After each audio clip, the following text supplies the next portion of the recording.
Kebahagiaan bukan hanya dimiliki oleh ramai milik kota. Kesejahteraan tidak hanya ditemukan di dataran tinggi dengan sumber daya alam yang melimpah. Namun, lebih daripada itu, Tuhan telah menurunkan anugerah-Nya, surga bagi mereka yang menggantungkan hidup di lautan. Pengembara Laut Ulung atau biasa disebut dengan suku Bajo merupakan salah satu etnis yang tersebar di lautan Indonesia. Salah satunya berada di wilayah Sulawesi Tenggara, Kabupaten Bombana, Kecamatan Poleng Tenggara, Desa Terapung. Masyarakat suku Bajo di desa ini terbagi menjadi dua wilayah yang berbeda, yaitu di bagian darat dan di bagian Pulau Masibu.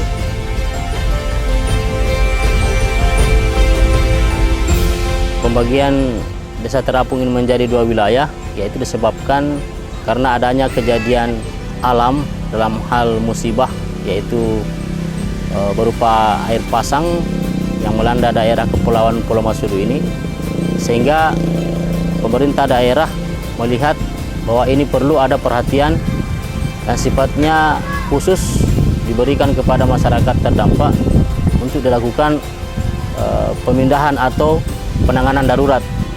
Terjadi pada tahun 2013 di musim barat di bulan Desember pada saat itu, dan dieksekusi oleh pemerintah daerah itu di 2014.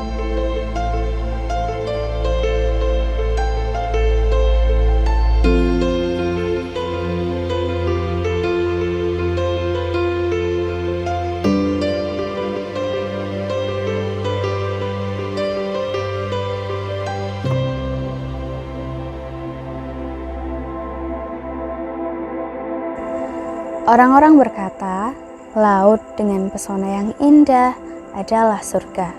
Namun, kita tidak pernah tahu bagaimana masyarakat hidup di sana. Di balik pesona laut Desa Terapung, terdapat 1001 cerita di dalamnya.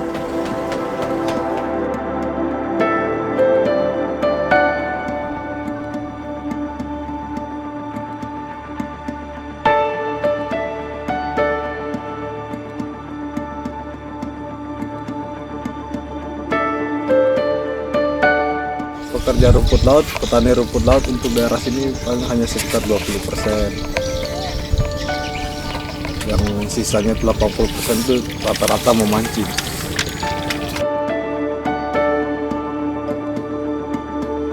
Sumber daya untuk lautnya masih sudah agak berkurang. Nelayan pemancing itu untuk mencari tempat-tempat ikan itu sudah jauh dari pinggir pantai. Kadang bahkan orang kadang mencari di tempat-tempat lain seperti perkampungan yang lainnya tuh, kayak di Kabaina, dekat-dekat Kabaina sana. Penyebabnya dikarenakan karena terlalu banyak nelayan-nelayan yang dari luar daerah. Terlalu banyak. Juga sangat maksudnya itu kalau nelayan dari luar kan dia menggunakan alat tangkap sudah terlalu canggih. Jadi semua kayak ikan-ikan kecil-kecil itu jadi tertangkap semua, jadi tidak ada untuk masa depan untuk tahun-tahun yang berikutnya. Terlalu pembebasan nelayan-nelayan dari luar. Harapannya itu dia mau memperoleh hasil tangkap yang banyak, tapi ya harus perlu juga pengawasan dari pemerintah toh. Masa depan suatu desa sangat dipengaruhi oleh kondisi ekonominya. Ekonomi masyarakat yang tidak stabil akan berpengaruh terhadap generasinya. Salah satunya dalam memperoleh pendidikan yang baik.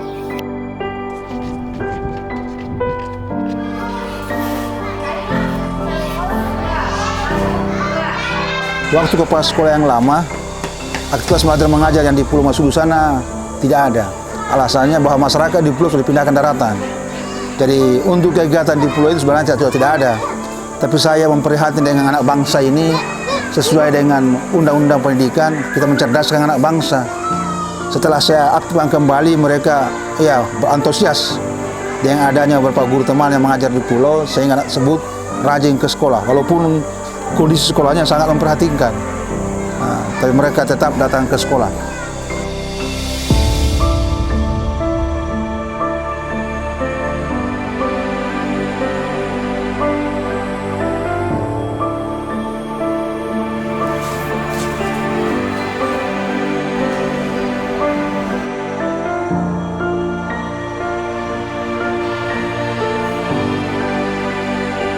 Kebetulan di sini kan lingkungannya pesisir. Di sini masih banyak siswa yang putus sekolah. Di sini salah satu faktor yang menyebabkan itu faktor ekonomi dari orang tua. Kadang orang tua itu belum sadar akan pentingnya pendidikan.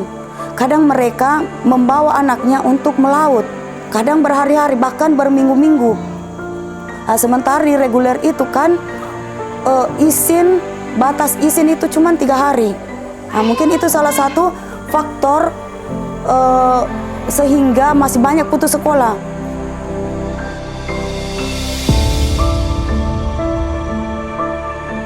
Masalah metode pembelajaran yang di pulau sana dengan daratan itu sangat beda.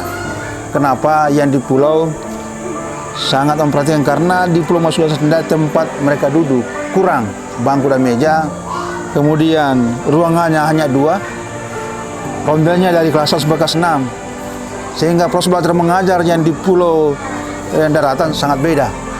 Yang penting mereka dapat pelajaran hari itu, artinya mendapat ilmu daripada kasihan pulang kosong.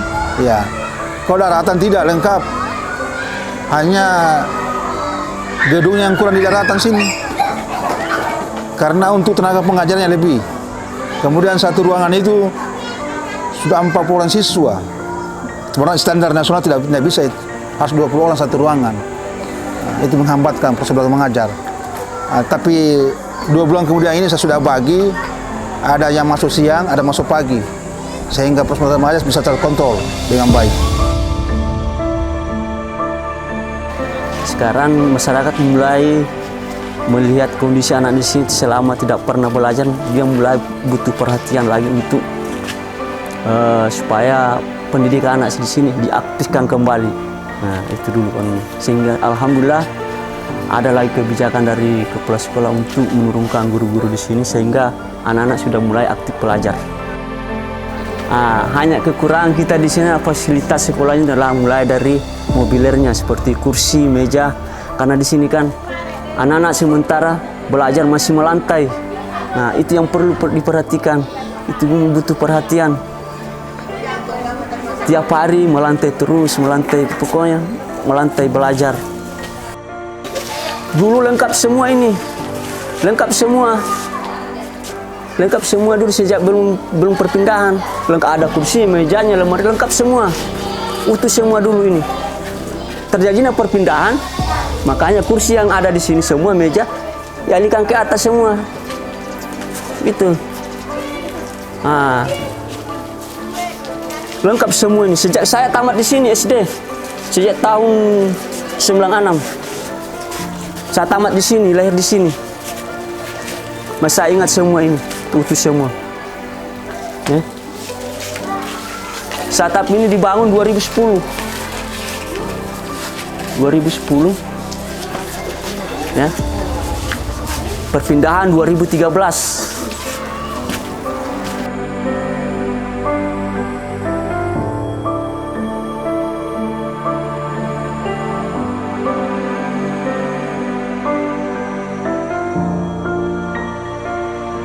Capek juga Bu kalau naik turun, antar jemput, kasihan. Karena perlu juga ini Pak, harus digunakan di sekolah supaya anak ini bisa mendapat pelajaran yang baik.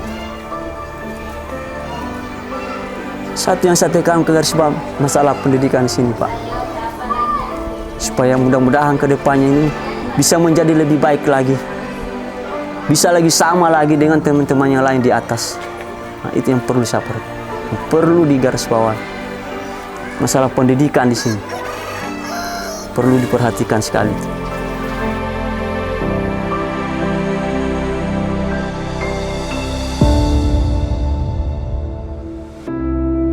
Kualitas pendidikan yang baik menjadi salah satu kunci dalam memajukan suatu desa, termasuk pola pikir masyarakat dalam hal kesehatan dan lingkungan.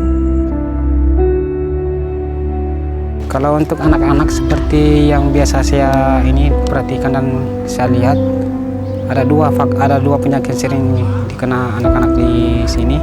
Pertama itu batuk-batuk, yang kedua adalah gatal-gatal.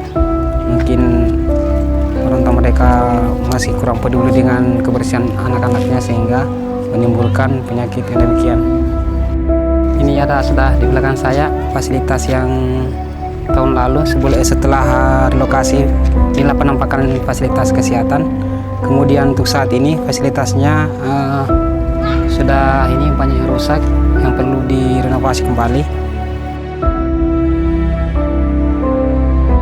Ini lagi yang menjadi kendala kita, karena di sini kita ada 2 wilayah.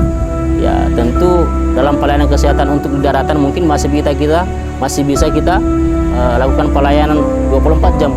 Tapi ketika nanti kejadian kesehatan itu dalam bentuk pelayanan di masyarakat Pulau Masudu, tentu kita harus berkoordinasi dengan pihak puskesmas atau pihak bidan desa untuk melakukan eksekusi ke lapangan. Tetapi alhamdulillah upaya pemerintah itu adalah dengan menghadirkan mobil siaga desa sebagai sarana untuk melakukan pelayanan masyarakat jika ada pelayanan kesehatan yang ditindaklanjuti sampai ke kabupaten bahkan sampai ke provinsi, dalam hal ini dalam bentuk pelayanan kesehatan untuk pengobatan dan pelayanan ibu hamil yang melahirkan.